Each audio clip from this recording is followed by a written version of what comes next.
Hello, it is I, your boy Gomi, and we're back with a UFC pay-per-view. Hot off the tails of watching my favorite fighter getting knocked out by a guy who was beating the crap out for the whole fight. Yeah, I didn't think Izzy would ever lose to Mavov, but I was right about my MVP prediction, and yeah. But yes, we are back with another middleweight title fight. I also have realized, by the way, the next couple cards are all middleweight title fights. No. We snuck in a bantamweight fight in there. But, yeah. Why did we get 3 events of middleweight action? Nah, I don't know how I feel about that. But hey, the middleweights are active. I actually do like that. But yes, this card, as you know, they're going back to Sydney, Australia. And why do they keep going to Australia and just giving these awful cards, by the way? They give them, at least they had Islam versus Volk 1, which is great. But the rest of the card, I remember falling apart after like the 3rd fight. The Izzy versus Strickland card, 293, was garbage. And now this pay-per-view, I'm gonna be honest with you guys, this is a bad pay-per-view. I'm not gonna sugarcoat it. This is bad. This is bad. I alluded to it last week, and now I get to finally talk about it. But, championship fight.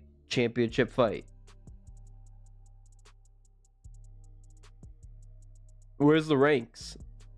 Where's the little numbers next to your name?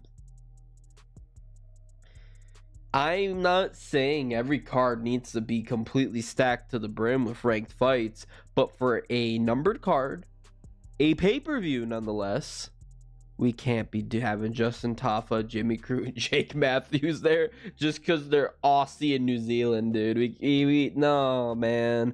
No, we need some numbers. We need something to spice it up. This is great. If you take away the 2 main events, oh man, never mind. You take away those 2 and put on a ranked fight for the actually, I don't know. Enough crap talking the card. It's usually these cards that when you start talking crap about it, that ends up being one of the better cards. That's actually usually how it is. So I'm also kind of reverse psychologying, psychoanalyzing. I basically want this card to be good. I may talk shit about a lot of cards. I may say this card sucks, but now ultimately, I just want good cards. I remember back in the day, the Corey Sandhagen versus TJ Dillashaw card. I was like, it's okay. Ended up loving that card. I remember the Ultimate Fighter season finale, which had Hill versus Santos. I remember I was like, I don't care for that one. I'm just going to skip it. Who cares? And it being an all-finish card. I'll plug my phone in later. I just want good fights. So let's look at this first fight, which is Hyung-Sung Park versus... Yeah, I've tried it. I tried it last fight. I've tried it his last fight. I've tried it multiple times. I can't do it. Nimin Jargol Tumen Demberel. Dude, goddamn Mongolian. That Mongolian name, I just thought. No, it's not a name. But yes. So, Park, he's too much of a toss-up for me. He KO'd Shannon Ross's last fight. That means absolutely nothing to me. In fact, it means congrats. You're at the very bare minimum. If you guys don't know Shannon Ross, he's, in my opinion, probably the worst UFC fighter we've ever had. I need to pull him up. I know we're supposed to be talking about this fight, but God, I love shit-talking Shannon Ross. How are you here? How did you get into the UFC off a loss? They didn't show it, but he lost to the Contender Series. They gave him a short notice fight. He lost. They kept him around. He still lost. And then he lost again. And he was knocked out in all the fights. Oh, he got knocked out with a butt strike in this fight. He was literally knocked out with a butt strike. He threw his ass at him. Okay, enough about that. Yes, Hyung-Sung Park beat Shannon Ross. He's a good grappling, and he has some chaotic grappling exchanges, but he does not have good head movement. Meanwhile, he's a road to UFC guy, and the road to UFC guys very much disappointed me because they had great, exciting, fun fights on road to UFC, but we learned, these are amateur guys, because when they came to UFC, they didn't look that good. They did not look that good. I don't know how I feel about Doomba, to be perfectly honest, to think he's gonna beat Hyung Sung Park. I think Hyung Sung Park is slightly better, but then again, he beat Shannon Ross. Meanwhile, Tumen went life or death with a pretty solid fight in Carlos Hernandez, who's a pretty solid fighter. So I'm gonna swap it up. I'm gonna go Tumen decision. I spent way too much time in that fight. This is gonna be a quicker card. Like, this card's not good, I'm sorry, but Tumen is a plus 185. I'm going with the underdog. All right, well, don't trust me that much highly on it. I think he's gonna win, but I wouldn't bet it. Quinlan Salakid versus Anshul Jubli. Quinlan Salakid's gonna win this one pretty easily. Sorry, he's very solid everywhere, good striking, good grappling, and I really like his high kicks. I'm not a road to UFC fighter, but one of the non-Asian road to UFC fighters, which did a little bit better, but still. But then again, he's going up against another road to UFC fighter. Granted, he's had some fights in UFC. His debut, he went up against, I believe it was Jekka Sergi, which was nothing special, sorry to say. Yes, Jekka Sergi. But his last fight, I'm already telling you right now, Salakid is probably a massive favorite, because his last fight, Jubilee, he looked really good. He looked really good up until Mike Breeden started barking at him. He started barking at him. I think he shouted America at him. And this was not him gassing out. A lot of people thought, oh, he's gassing out, which was a real issue we expected. But no, that was fear in his eyes. Go back and watch it. That's not him going, oh, I'm tired. It's him going, like, staring into the soul of a fucking demon just because he started barking at him. I'm sorry, guys. I'm not saying Anshul Jubli is elite world class, but like, if you get in the UFC, you're good. You're well above the average man in terms of fighting. And if I had Anshul Jubli's skill at 6 feet, lightweight, and this dude started barking at me, I'm gonna punch him in the mouth. That's gonna make me mad. I'm gonna time for when he barks. I'm gonna time a nice little jab right to his jaw. Like, what are we doing? Jubilee's a massive underdog. I can already tell you that right now if I even look at the odds. Yeah, plus 410. Oh, man. Quinlan, you guys know me. I'm always like, oh, yeah, I think the odds should be closer. Nah. Salakid's going to beat the living piss out of him. I'm sorry. I cannot pick someone with no heart. Jonathan Mikalev versus Kevin Jusay. Mikalev, I did very little tape on. And by little tape, I mean I watched one fight. But Kevin Jusay, I know Kevin Jusay. And I know his level. I know his level's not the best, to be perfectly honest with you. He got pieced up pretty bad in his last outing by Brian Battle, who I think is a very solid fighter. I think he's good. Kevin Jusay is a very pretty kickboxer, very technical striker. Mikalev is awkward as a striker. He's probably going to grapple, but I think he's going to struggle with Jusay's takedown defense, which is decent. It's decent. I'm going to be leaning towards Jusay to get it done by decision, but haphazardly so. I'm not super excited for this one, to be perfectly honest with you. So, yep. Kevin Jusay by decision. Odds-wise, Kevin Jusay is a minus 245 favorite. All right. I wouldn't pick that.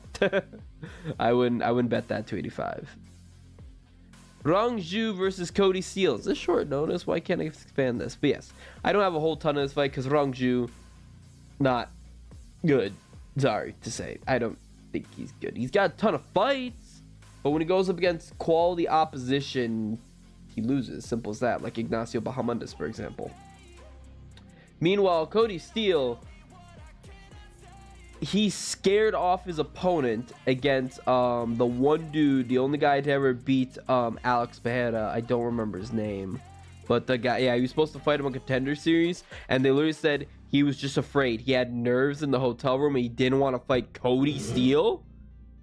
This man fought Alex Pereira at middleweight or at light heavyweight, I can't remember. Handed him his first loss in MMA. Only other person beat him since Israel Adesanya.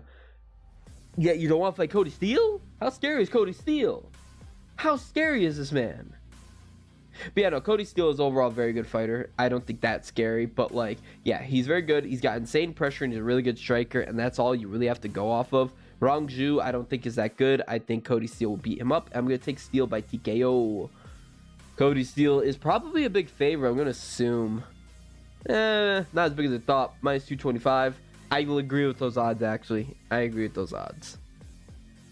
And on to the... Oh my god, why are there two prelims? That's pretty disgusting. But yes, it's Kobe Thickness. I know it's thick knees, but Thickness versus... Oh my god.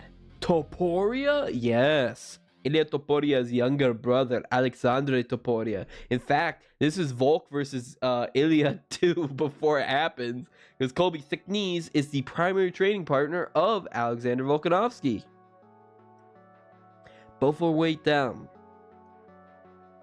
So first off, I hate Topuria, Alexandre Topuria. Not because he's a bad fighter or like I don't like Ilia. You guys know I really like Ilia. I don't like him because when I was doing tape on him, like all his fights were in Spanish. So I live in a very highly Hispanic area, and I would like to say I don't have a lick of Spanish in me. I don't even really like Hispanic food. Yes, I like Taco Bell or Chipotle. To be honest with you, I'm that kind of guy. Yes, but yeah, they keep recommending me stuff in Spanish. They always do that every time in YouTube or these targeted ads because they know the area. They know it's a Hispanic area. They're like, oh, we're gonna send this guy car insurance, but in Spanish. Oh, we're gonna recommend him YouTube like freaking videos on like pills or whatever, but in Spanish. I'm like, stop! I don't know what you're saying. And I was looking up tape on his fights. And I noticed since then, it spiked. It's like, you are Spanish. I got you. But yes, okay, I'm going to stop with that now. It's not a funny bit. But yes, here's another bit.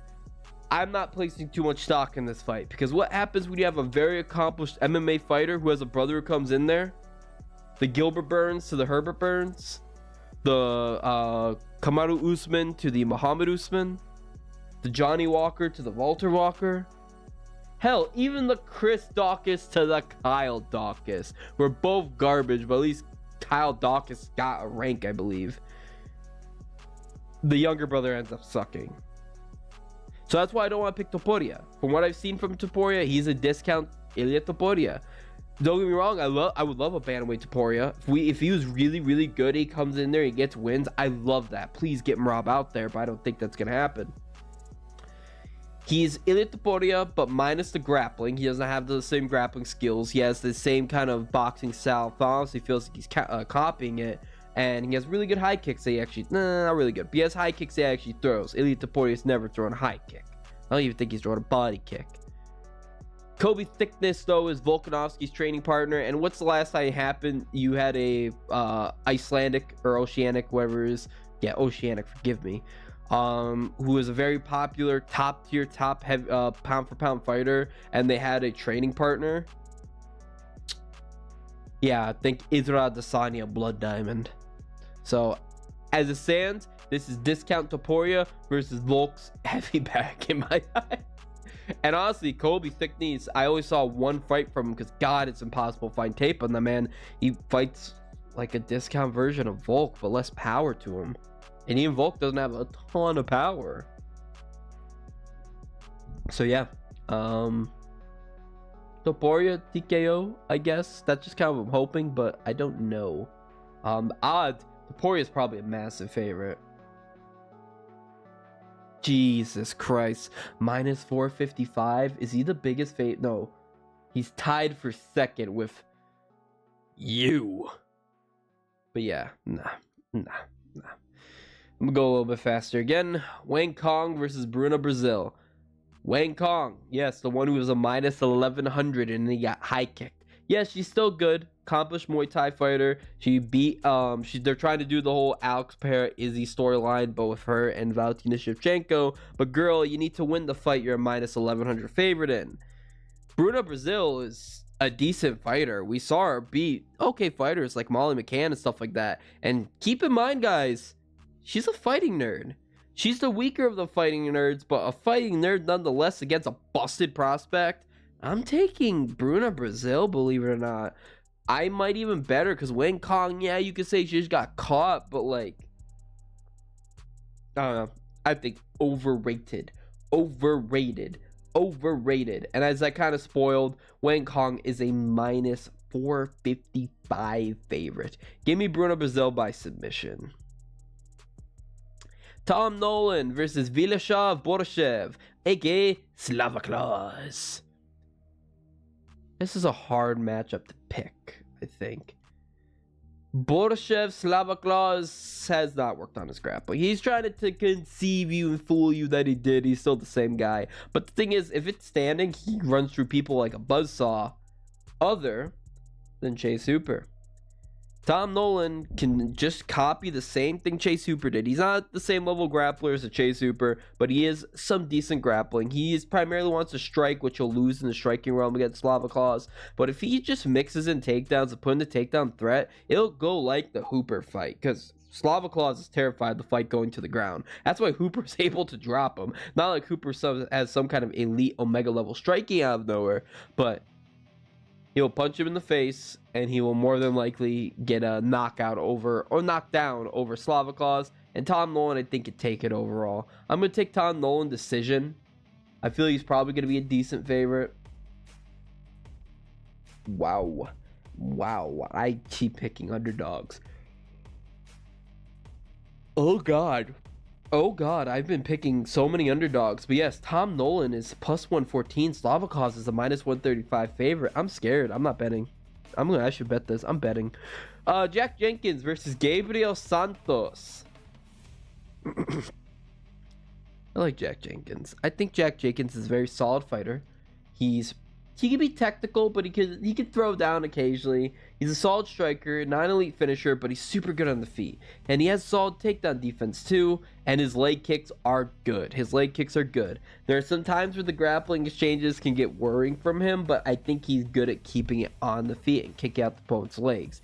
Gabriel Santos, on the other hand, has really good elbows, very solid striking, and he's more active than Jack Jenkins on the feet. He's more active in the striking and exchanges. He's got more power. The young guy can get it done.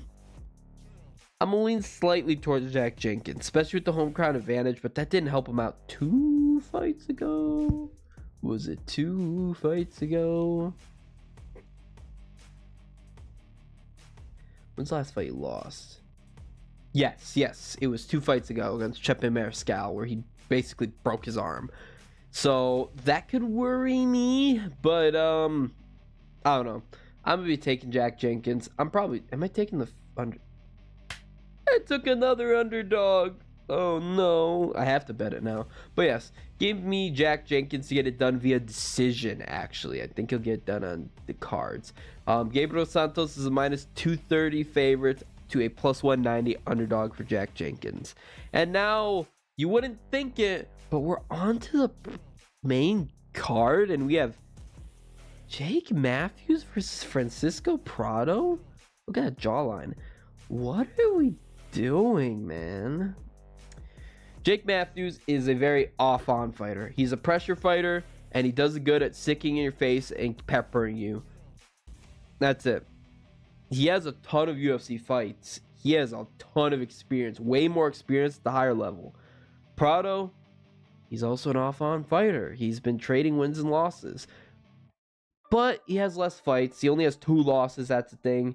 But I think this is a rush up from him. He definitely loves to brawl, and I think it should be a fun fight. Even though I'm complaining and bitching, this should be a fun fight. But I think Matthews takes down the scorecard. But make no mistake, I think the young guy can do it.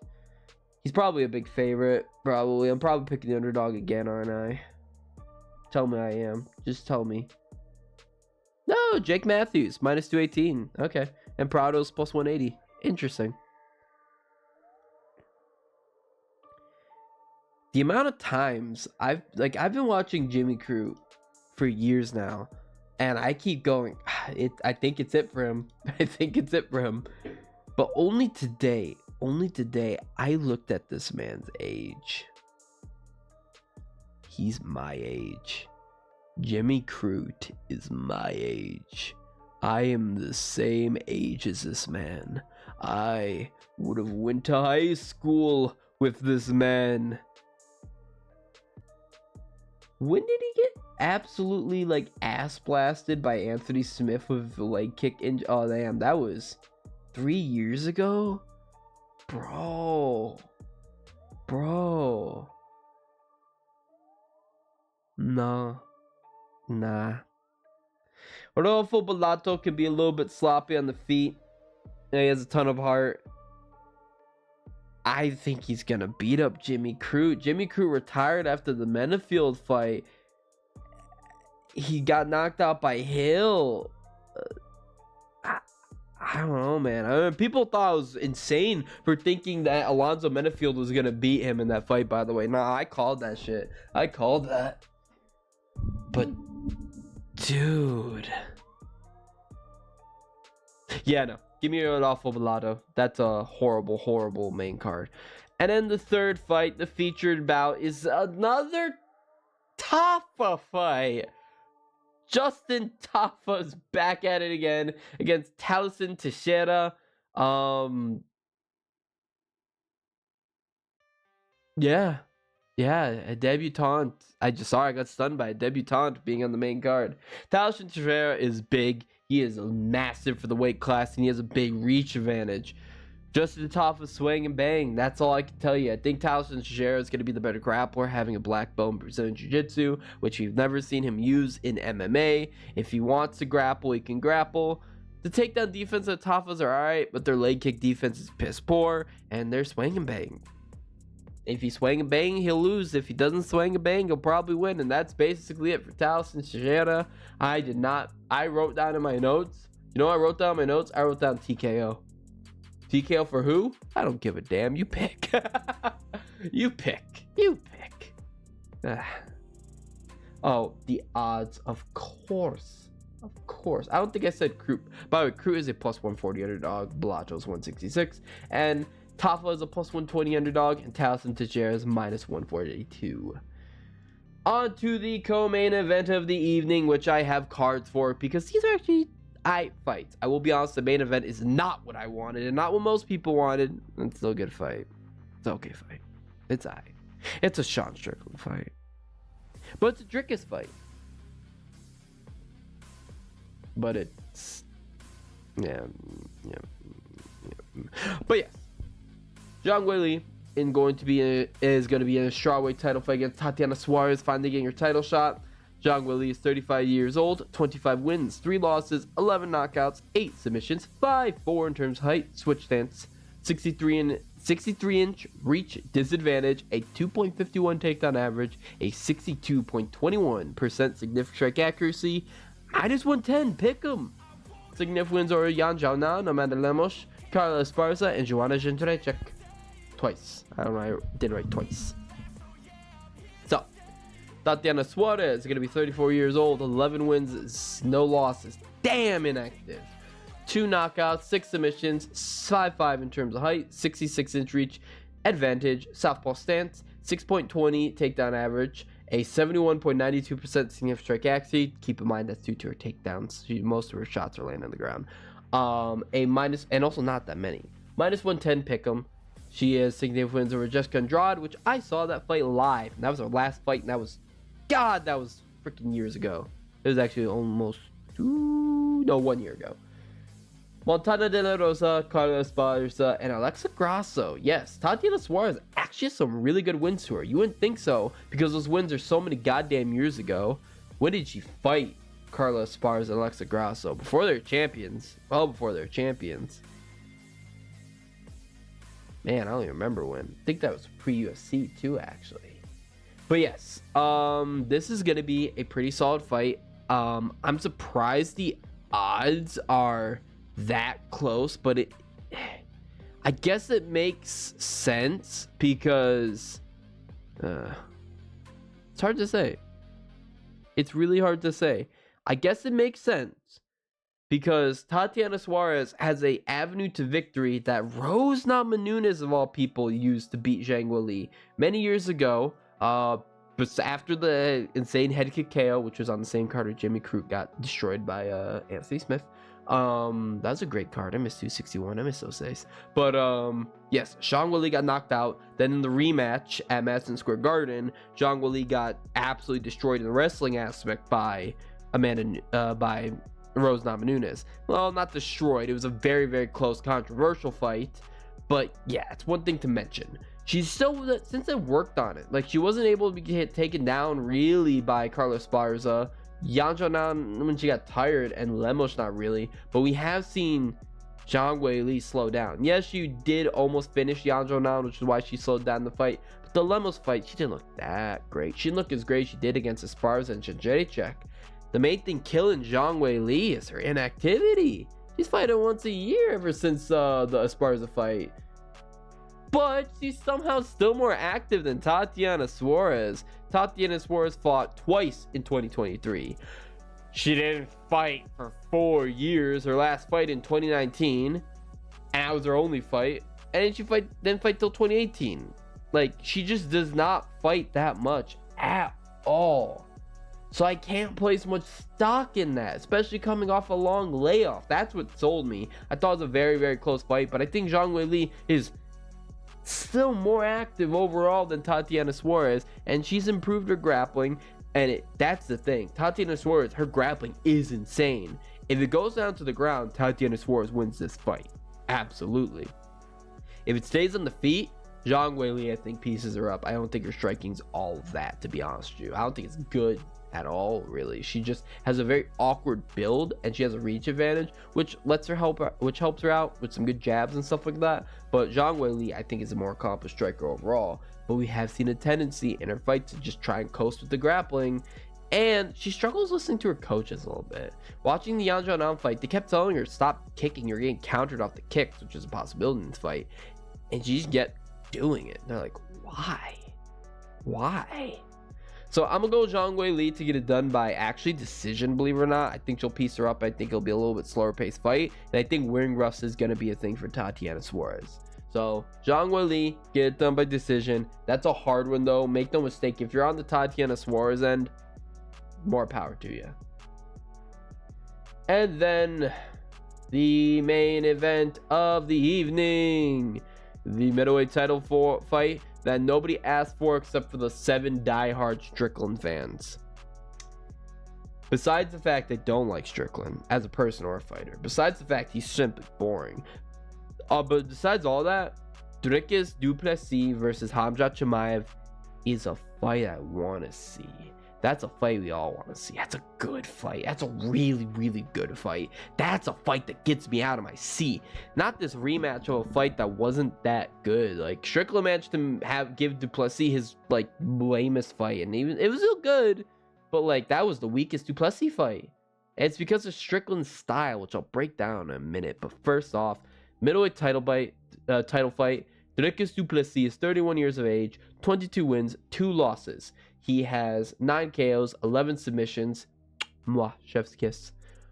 Look at those finishes. 6'1" in terms of height, switch stance fighter. 76 inch reach, same reach. 3.04 takedown average, a 51.42% significant strike accuracy. He's going to be a -195 favorite. My brain's giving out on me. He has significant wins over Israel Adesanya, Sean Strickland, the man he's fighting, Robert Whittaker, and Derek Brunson. He goes swap out the Brunson for like a Till or Tavares or someone. But that 3 right there, Izzy, Strickland, Whittaker, that's good. That's good. That tells you that Dricus is the real deal. Say what you want about his style, he's the real deal. Sean Strickland's 33 years of age, 29 wins, 6 losses, 11 knockouts, 4 submissions. He has 6'1" in terms of height, orthodox stance, 76 inch reach, same reach, 0.78 takedown average, a 43.89% significant strike accuracy, plus 165 underdog. Significant wins over Paulo Costa, Israel Adesanya, and Nasruddin Imavov, which has aged beautifully considering he took that fight off the couch. How the hell did you not beat him, Izzy? He's washed. But yes. So, I'm tell you guys right now, I'm gonna be going Dricus du Plessis. I'm gonna take him KO this time. There's a few reasons. There's a few stipulation. There's a few personal bias, and there's also the reason being, first and foremost, watch their last fights. It's only been one fight since then for each. I really think Strickland should have had more fights because his fight against Paulo Costa was, besides being bad, it's the same fight he fought against Dricus. He fought the same way he did against Dricus. He fights the same way every single fight. Strickland, the reason why Strickland has so many decisions, and so many of them are split decisions. God, is he how? Like, he has all these split decisions. The reason being is because his style leans into specifically him making sure there's as little as fighting as possible. He doesn't throw strikes with the intention of finishing or hurting the opponent. He throws strikes so you can't strike. That's it. He goes to shut down your offense. He's an extremely similar fighter to a fighter he has beef with, Belal Muhammad. Except Belal Muhammad mixes in more wrestling. Strickland does not. Strickland solely fights to make the fight as little of a fight as possible.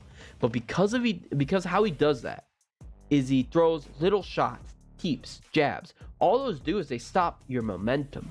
They don't damage you. Yeah, they like Dricus du Plessis had bruises and stuff like that, but that's from jabs. If you let me jab, me a guy who's not very athletic, sure, technically I'm a middleweight, but I'm a fat fucking middleweight. In actuality, I should cut and I'd probably be a better 155er. But regardless, you let me just jab Dricus du Plessis 80 times, you're gonna get the same effect that Sean Strickland did.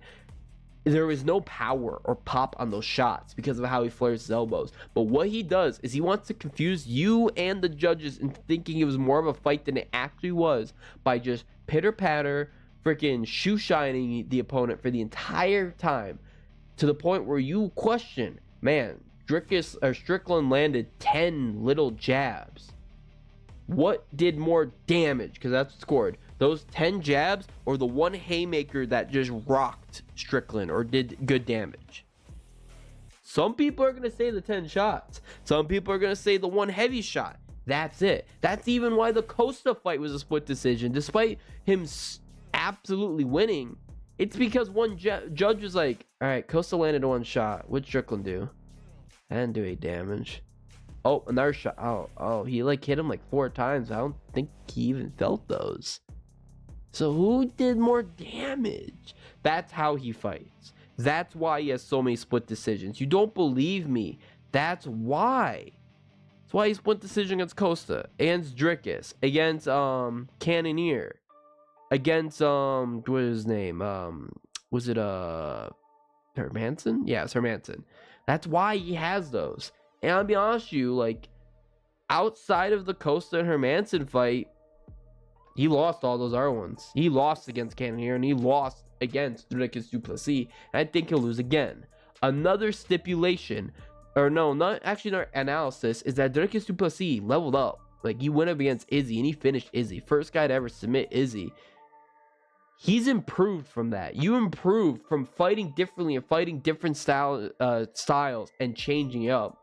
And then lastly, the amount of times we've seen an extremely close decision that people screamed robbery when the real guy won, and then they rematch only for the guy who previously won to absolutely murder the dude in the next round has happened way too many freaking times, by the way. You had Gustafsson versus Jones. A lot of people are like, oh, Gustafsson, he won that fight. It's a robbery. What happened the second fight? Horrible excuse. You know I hate Jones, but because, you know, Jones was on roids that fight. But regardless. Islam Makhachev versus Alexander Volkanovski. Oh, you want to say short notice Volk coming off the couch? Bro, I don't care how much of a training camp he had. If Volkanovski got hit with that kick at any point, he's going to sleep. Islam was fishing for that kick the whole first fight. He got a whole fight's worth of data to then get that head kick. This always happens. Whenever it's a close potential robbery, the next guy gets... The guy who won the first fight then wins the second fight very handedly. So ultimately, not much has changed for the fight. So I can't, outside those stipulations and me nagging on Strickland and his style, all I can say is it's going to probably turn out the same fight, except I think Dricus is now going to catch him. He's doing really good with that spinning hook kick. And I think that's what he's going to try to catch him with. And Strickland has been knocked out by the hook kick before. So, yeah. Give me Dricus du Plessis to get it done. It's probably more likely decision, but please, dear God, let it be a finish. Get him out the way. Let it be I would love it's a quick finish so that we could just quickly book Hamza Chimaev versus Dricus du Plessis. And, oh my God, if Strickland wins, I don't want that. Hamza runs through him. Dude. Let's be honest. It's not a fun fight. Dricus du Plessis has the pot armor. He has grappling. He has better, better striking. Strickland is a very good defensive striker, but Dricus du Plessis has power, and he's fun. I like that, and he gets knockouts. Yeah.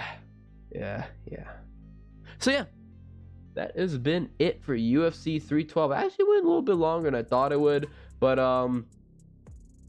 yeah, this card sucks. Bye-bye.